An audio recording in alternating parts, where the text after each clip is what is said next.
Hey, thanks for taking taking the time, checking out my video. This is going to be quick as I can make it. A lot of you guys fish in aluminum boats. It's pretty much the mainstream nowadays. Every now and then you're going to have to beach your vehicle, your craft, your boat, whatever it is, whatever you want to call it.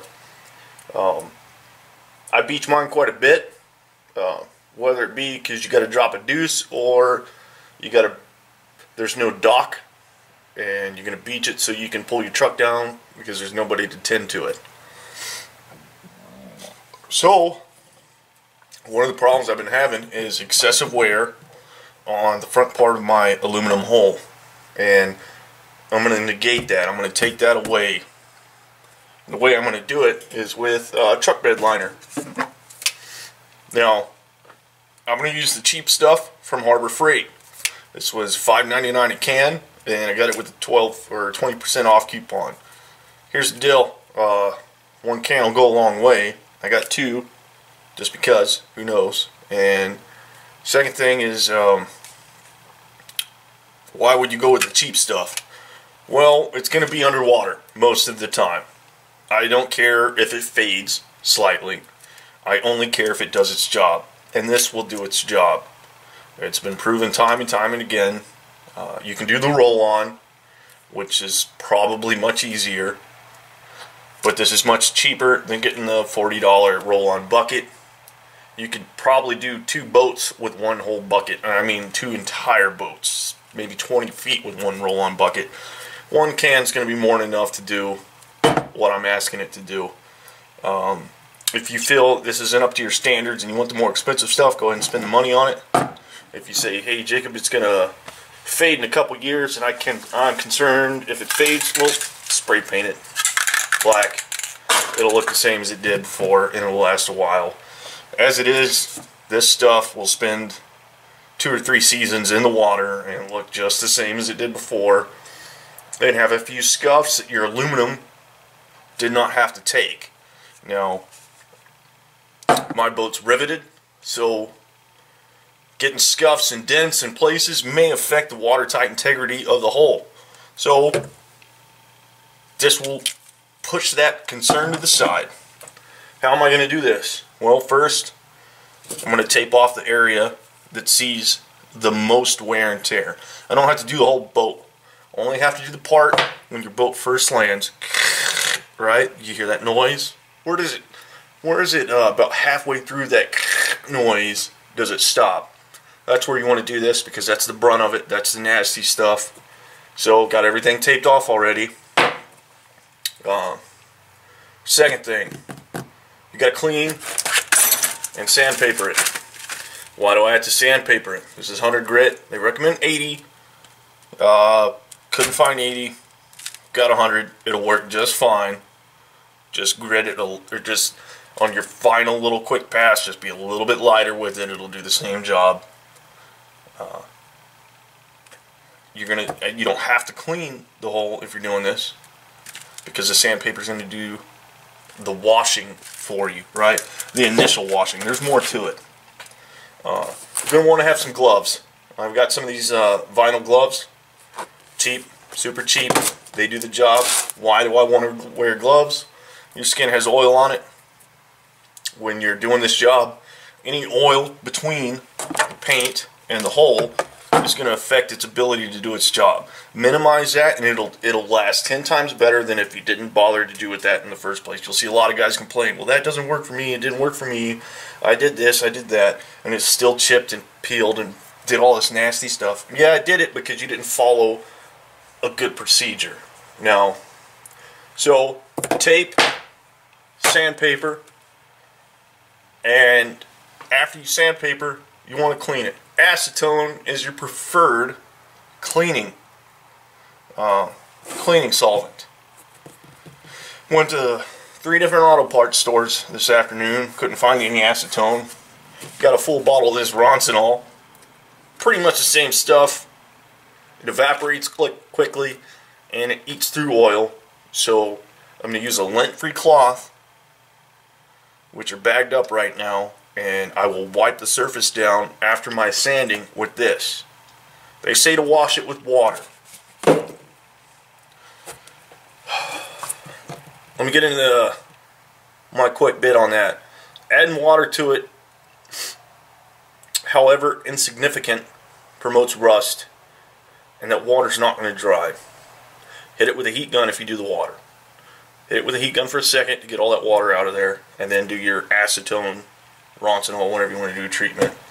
Let it dry completely, and then we're going to spray. So that pretty much sums that up. I'm going to get the sanding, and then I'll show you what that looks like. Thank you. Okay, so here we are. Lightly sanded this half. Going to this half. So if you listen, this side is much smoother than this side. So it's shiny, obviously, because I got all the water buildup, verdigris, whatnot, whatever is on here. When I say light sanding, take a small pad. If you have orbital or some kind of handheld sander, obviously this is going to go much faster, and good on you. I left mine at a buddy's house about a year ago. I need to get another one. But anyways, you don't have to get crazy with it. Just make sure you get all the nasty stuff off. And this side hasn't been cleaned yet, and so we're going to work at this side. We're going to clean both, and then we're going to apply the truck bed liner.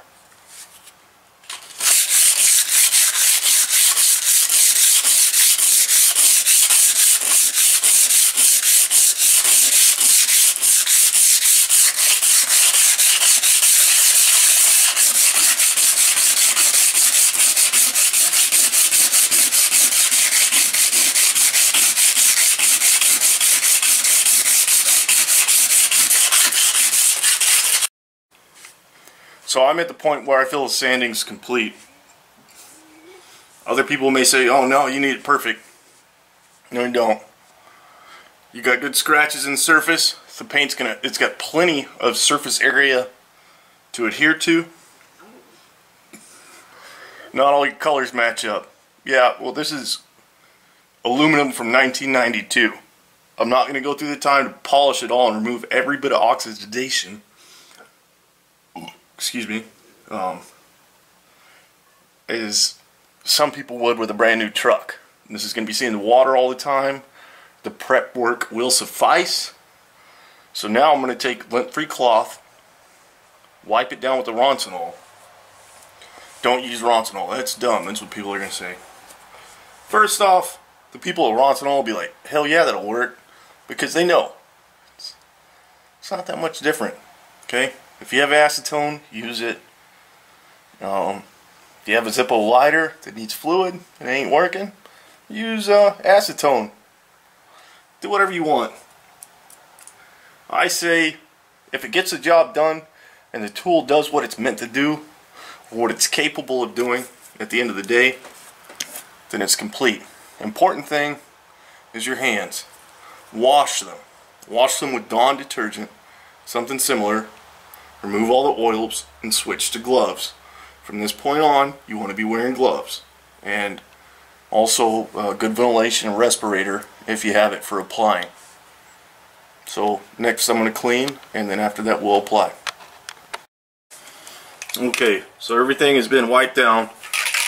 I'm at the point where I'm ready to start spraying. It's important that you shake the hell out of this stuff. Keep shaking it. Shake, shake, shake. So my boat has a seam here in the beginning.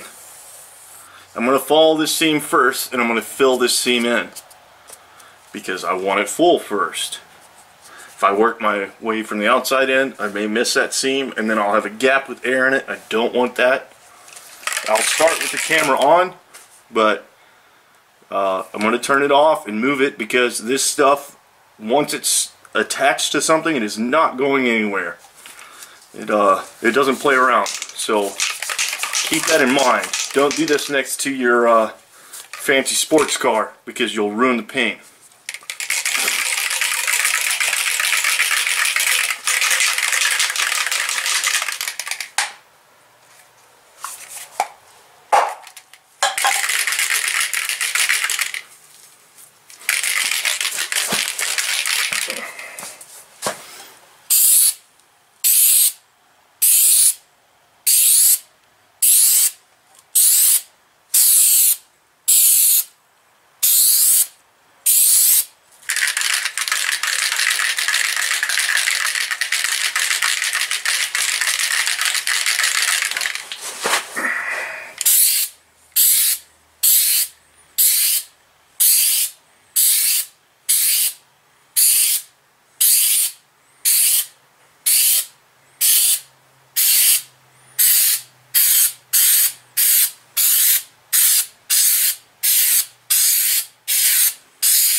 turn the camera off. Okay, so it's been 2 days since I did the original spray. I'm in some pretty humid and cold conditions, so hasn't fully dried, or it's dry but isn't cured. Measured it out, 1/16 of an inch layer around this whole area of the boat, and well, I'm really impressed. The way it covered the rivets entirely is nice. The way it covered the keel is nice. Now, it's not so pretty in some areas, but that's because instead of spraying on a piece of cardboard first, I went straight to the metal and it threw out some epoxy resin, and well, I should have sprayed on some cardboard first, but it's still fine. I liked it so much that I cleared some more area of the boat that's going to see some abuse from hitting the beaching areas, and I taped it off. I've sanded it and it's ready to spray, so I'm going to set this up to where I can videotape and spray at the same time. I bought 2 new cans, and all my worries will be covered, and now I'll be able to beach the boat without worrying about further excessive wear on the aluminum. Okay, so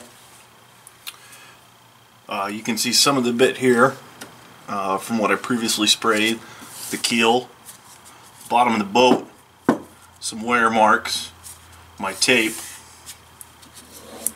What I'm going to do is, first, because this is a riveted boat, I'm going to work it into this seam here where the keel meets the hull and get it in there nice. Then I'm going to cover the rivets with a even spray all the way around. That way everything sticks to it. I've already taken this can. I'll tell you something about these cans real quick. Before you start stirring them up, turn them upside down for a bit and let that, I guess you could call it a type of air dry epoxy, drip to the bottom and stir it around. And once you hear it stir like that, once it stirs nice, then it's ready to spray. A lot of guys say, you know, this isn't dry in time. This doesn't dry to my feel. Well, guess what? Unless you're in 80-degree weather with 0 humidity, this is going to take some time to fully cure. Dry to the touch, yes. Fully cured, not going to happen. So if you're planning on going fishing in 2 or 3 days, do not do this. If you're winterized and you're going to take your time, now's the time to do it. So we'll go ahead and start.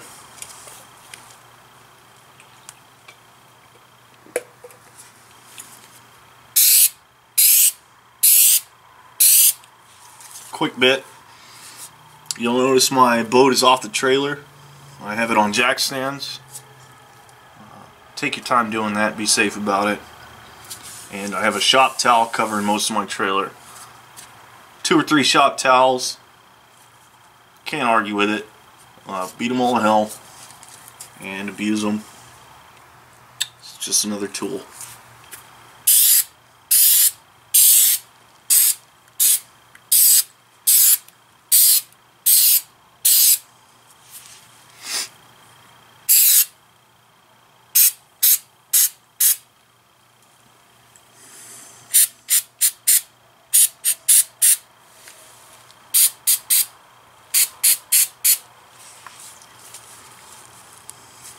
Now this mixture will smooth out as it cures, so if you get a big bunch, just don't mess with it. Trust me, I've learned that bit. Just let it settle out. It'll get on smooth. It'll all be fine in the end. And now since we got all the rivets covered and that first seam covered, I'll go ahead and fill in the rest, give it a 5-minute cure time, and then give it a second coat.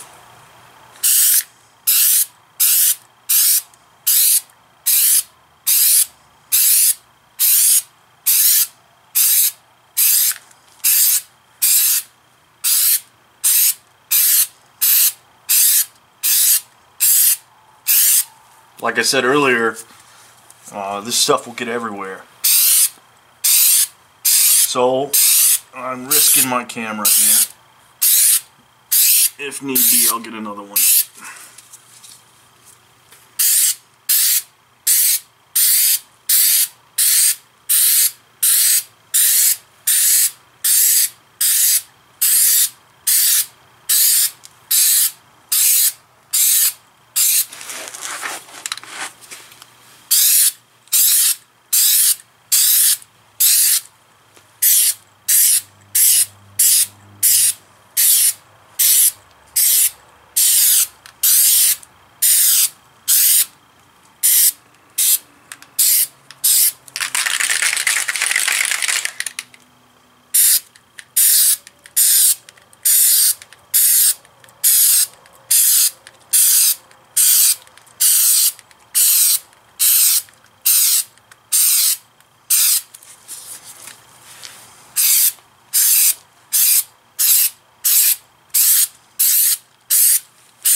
About a third of the way done with this can. Got a good first coat on this.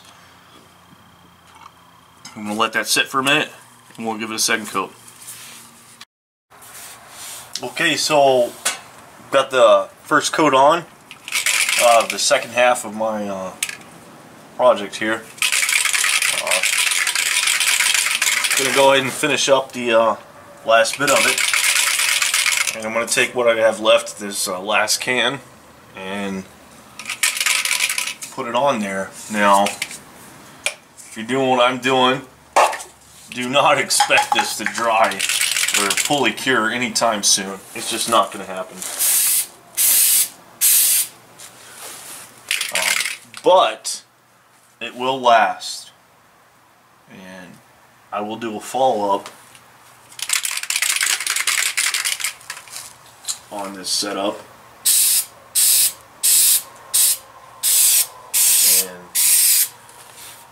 How it does throughout the fishing season, because I am guaranteed